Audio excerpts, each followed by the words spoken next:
Fala pessoal, tudo bom com vocês? Hoje a gente vai falar sobre como utilizar os passes 3D para facilitar o nosso processo de pós-produção dentro do Photoshop. Essa daqui é uma imagem que eu estou desenvolvendo, eu renderizei vários desses elementos aqui em um programa 3D, só que eu não renderizo a imagem como um todo desse jeito que vocês estão vendo aqui.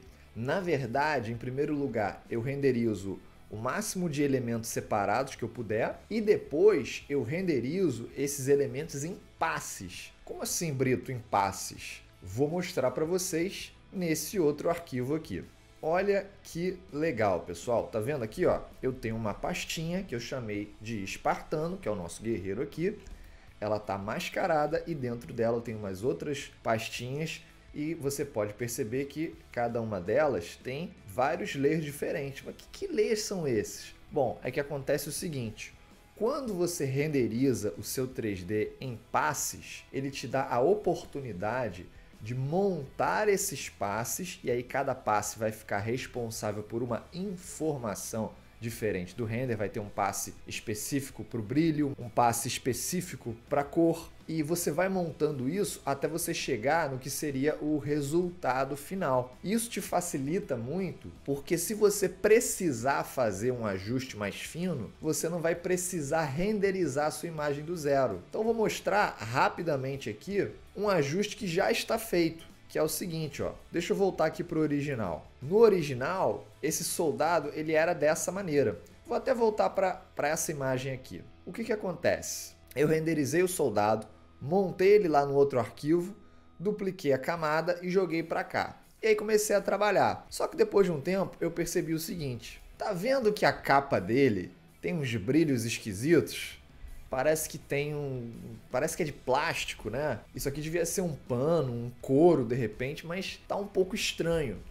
E o que acontece? Eu sou novo no 3D, né? Eu tô começando a brincar com isso ainda e eventualmente erros como esse podem surgir. E aí o que faz? O que acontece? Vamos imaginar que você tá fazendo 3D e aí você renderizou, mas vem um defeito. Ou então não foi você que renderizou, foi outra pessoa que te entregou o 3D, mas você não está com tempo para renderizar de novo. Se você tiver renderizado em passes, que foi o que eu fiz, você pode vir na informação de brilho, no caso gloss, e aí ó, o que acontece? Deixa eu mostrar para vocês aqui, ó. Esse daqui é o passe de gloss direto. Ele é o responsável por fazer esses brilhos mais marcados aqui no meu personagem. Tá vendo? Ó, todos os brilhos da capa estão contidos nesse passe aqui. Se eu vier aqui e mascarar, olha que legal, ó. Eu já comecei a abafar os brilhos. Pô, fala a verdade. Se você tivesse que acertar isso daqui tendo que clonar ou tendo que abafar, como é que você ia fazer? Você não acha que ia dar muito mais trabalho? Porque de repente você ia ter que mascarar esse brilho certinho, ou pintar com uma curva aqui, ou quem sabe até mesmo clonar, ia dar muito mais trabalho. Mas já que eu tenho o meu 3D montado em passes, eu posso ir no passe responsável pelo brilho e simplesmente mascarar ele ali toscamente, rapidamente.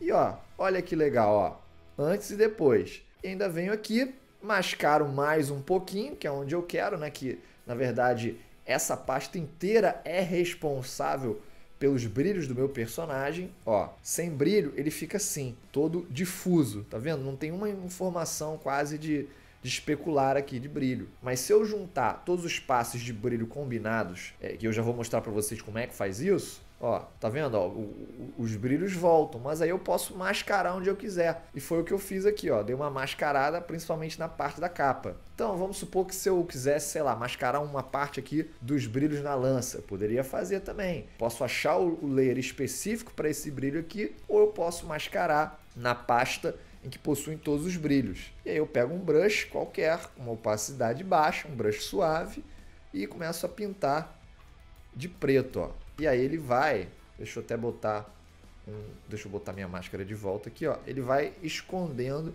os brilhos. Agora, você tem que tomar cuidado para a informação não ficar 100% preta, né? Porque por causa dos materiais, às vezes não vai ter quase informação difusa nenhuma. A informação toda daquele material vai estar contida nos passes de gloss, tá? Então isso aqui é só uma demonstração para eu colocar para vocês. Estou fazendo isso aqui num arquivo separado para não pesar demais o meu arquivo original.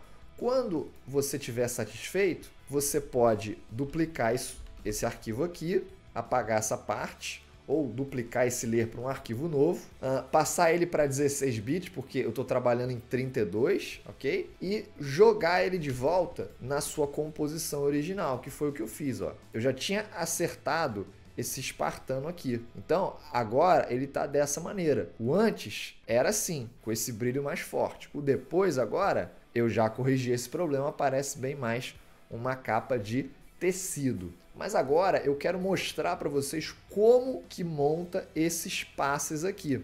E o que acontece? Cada motor de renderização ele vai ter uma forma de montagem diferente. No caso aqui, eu utilizei os Cycles do Blender. Mas se você estiver utilizando o V-Ray, Corona ou qualquer outro, vai ter uma forma diferente de montar aqui. Eu vou mostrar para vocês como eu montei os passes que vêm dos Cycles. E caso você esteja trabalhando aí com V-Ray, eu te aconselho aí lá no site do V-Ray e procurar por como montar os passes de 3D do V-Ray. Ou então, quem sabe, quando eu tiver aqui outros passes, né, de renderizadores diferentes, eu faço um outro vídeo mostrando para vocês como é que monta. Em primeiro lugar, é importante que caso seja você a pessoa que está renderizando ou a pessoa que vai montar esses passes depois, você tenha a mentalidade de exportar do 3D os passes em 32 bits, ok? Esse truque que eu vou mostrar não funciona nem em 8 nem em 16. Os passes precisam ser renderizados e exportados em 32 bits. Extremamente importante, tá? Toda essa montagem que na verdade eu já fiz nesse outro arquivo foi feita em 32 bits. Ok, o Blender ele renderiza vários passes diferentes para você. No caso, eu vou me focar aqui só nos principais, que são os 3 mapas de Diffuse e os 3 mapas de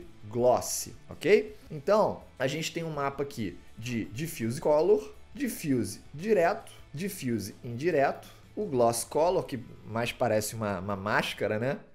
Do Photoshop aqui, o gloss direto e o gloss indireto. Olha só que legal, só para voltar no ponto que eu tinha falado antes, ó, a gente já sabe, só por olhar os passes, que tem bastante informação desse contraluz na lança no passe de gloss indireto. Então, caso por alguma razão eu quisesse suavizar um pouco desse contraluz aqui embaixo da lança, eu provavelmente mascararia nesse passe aqui.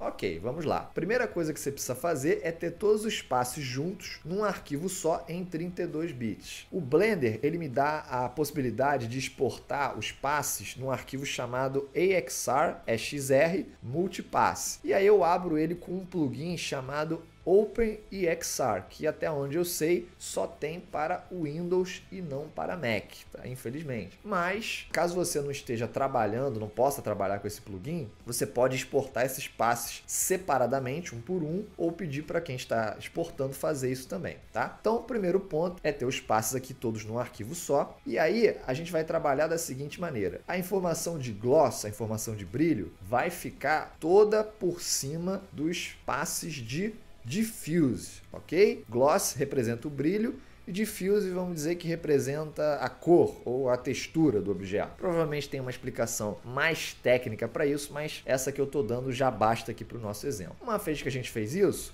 você vai colocar esses passes de gloss numa pastinha só, selecionei todos, Ctrl G, vou clicar 2 vezes aqui e chamar de gloss. E a mesma coisa com os do Diffuse. Agora, para ajudar a dar uma diferenciada, eu sempre gosto de colorir as minhas pastas para poder me organizar melhor. Então, o gloss eu vou colocar como red e o Diffuse eu vou colocar como yellow. Beleza. Agora que você tem isso, vamos apagar aqui momentaneamente a pastinha do gloss, vamos trabalhar só no Diffuse. E como é que vai ficar a organização dos layers aqui? O color, né, tanto o Diffuse Color quanto o Diffuse Gloss, eles vão ser sempre os layers de baixo. Então vai ficar essa ordem aqui, né? De baixo para cima. Diffuse Color, Diffuse indireto, Diffuse direto. Você vai ligar esses outros dois aqui e o Diffuse direto e o indireto você vai colocar também numa pastinha. E você vai chamar isso aqui de dir mais ind, né? Diffuse, perdão, é o direto mais o indireto. Vou abrir ela aqui. A pastinha a gente vai colocar no Blending Mode Multiply. E esse primeiro layer aqui de diffuse direto, a gente vai colocar em Linear Dodge. E aí, ó, ele já começa a mesclar a nossa imagem aqui. Só para vocês terem uma ideia, a gente quer chegar nesse resultado aqui, ó. Vou até colocar ele aqui do lado. Esse daqui seria o passe que o 3D renderiza pra gente, que é como se fosse o passe final, como se fosse a mescla de todos os outros passes combinadas num passe só, quase como se fosse uma foto mesmo, né? Você pode até usar isso daqui, se for o ideal para você, começar a trabalhar desse aqui, você pode fazer, não tem problema nenhum, mas aqui o ideal é a gente ter o máximo de controle possível. Então, o objetivo vai ser montar esses passes aqui até chegar nesse, beleza? Então, resolvemos aqui já a parte do diffuse. Agora a gente vai para o gloss. E no gloss é a mesma coisa. O gloss color fica embaixo de todos os outros. Aqui a gente vai colocar o gloss direto e indireto numa pastinha, que a gente vai pegar o nome dessa daqui e vai colar aqui em cima. Vai colocar essa pastinha em multiply e o layer do gloss direto a gente vai colocar em Linear Dodge. E por último, essa pasta aqui do gloss, ela também vai ficar em Linear Dodge. E ó, voilá, aqui ó, eu tô com o layer duplicado aqui pro lado e eu tô com um layer por cima de tudo, ó. 2 layers aqui, ó. Viu? Como é que casa certinho? Casou certinho. Chegamos no Beauty. Perfeito. Vou até apagar esse outro aqui. Tá, Brito, mas e aí? E agora? O que que faz? Bom, em primeiro lugar, você salva esse arquivo aqui, ó. Ele salva, ele tá como XR aqui. Salva ele como um PSB, salva ele em outro lugar. É extremamente importante você ter esse arquivo editado. Por quê? Porque aí é o que eu fiz nesse outro aqui, ó. Ele já está salvo, já está mascarado. Porque se você precisar reeditar da mesma maneira que eu fiz, né, que eu já mostrei para vocês, você já tem esse arquivo pronto. Então, uma vez que eu tenho esse arquivo editado, o que que eu vou fazer? Vamos supor que eu queira mexer aqui, eu quero reeditar ele. Então, o que que eu fiz? Eu quero mexer muito nos brilhos aqui. Então vou vir nessa parte aqui, né? Vou carregar uma máscara, vou pegar um brush suave e vou começar a apagar os brilhos aqui, porque eu não gosto desses brilhos aqui. Tá ruim. Beleza, ok. Tá feito isso daqui, o que que você pode fazer? Eu vou colocar isso tudo aqui numa pasta só, vou chamar de soldado. E aí sim, eu vou carregar essa máscara do layer de Beauty e vou colocar aqui. Pronto, perfeito. Então, aqui está o meu soldado já ajustado com os passos mascarados onde eu quero. Agora sim, eu seleciono essa pasta, Ctrl Alt E, duplico tudo, ele vai fazer um layer novo com a máscara nova. Eu vou aplicar essa máscara aqui, porque eu não preciso dela. E aí, o que eu vou fazer? Eu vou duplicar isso daqui, cliquei com o botão direito, Duplicate Layer. Duplica primeiro por um layer novo. Dupliquei, só tá ele aqui. Agora eu vou passar do modo de 32 bits para 8 bits. Vou dar um Down Merge, perfeito. E agora sim, eu vou selecionar aqui a minha imagem original. Vou colocar aqui onde eu quero mais ou menos que entre esse soldado, vou voltar lá para o arquivo que eu acabei de fazer, vou duplicar ele, cliquei com o botão direito, escolhi Duplicate e vou colocar aqui destino como o meu arquivo principal. E dei OK e pronto, ele caiu lá. Ó. No caso aqui eu já tinha movimentado esse soldado, né? Como eu falei, essa imagem ela está em progresso, eu ainda estou brincando com ela ainda, mas a ideia ó,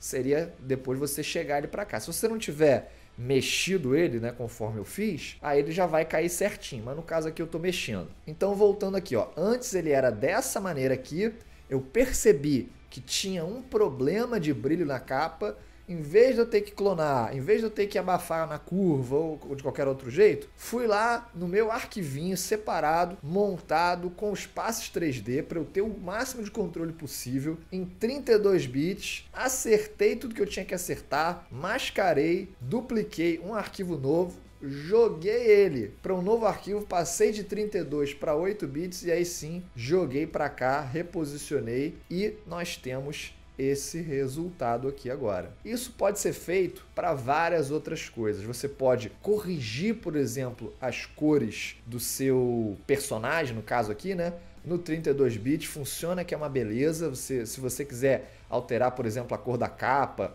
ou aqui dessa parte aqui do capacete, né? Se você quisesse botar um verde, por exemplo, e quisesse alterar no 32 bits, ia ser muito mais rápido de alterar. Enfim, truques mil, tá? O meu objetivo aqui é mostrar para vocês como é importante a gente poder trabalhar com esse controle dos passes 3D, porque isso vai evitar muita dor de cabeça da nossa parte. Se a gente precisar refazer alguma coisa, não vai ter que voltar para o 3D do zero e muita coisa a gente consegue salvar na pós. Beleza, pessoal? Então, peço aí para você se inscrever no canal, deixar o seu like, me siga lá no Instagram se você quiser comentar alguma coisa. Lá eu posto conteúdo toda semana e é isso aí. Até a próxima. Tchau, tchau.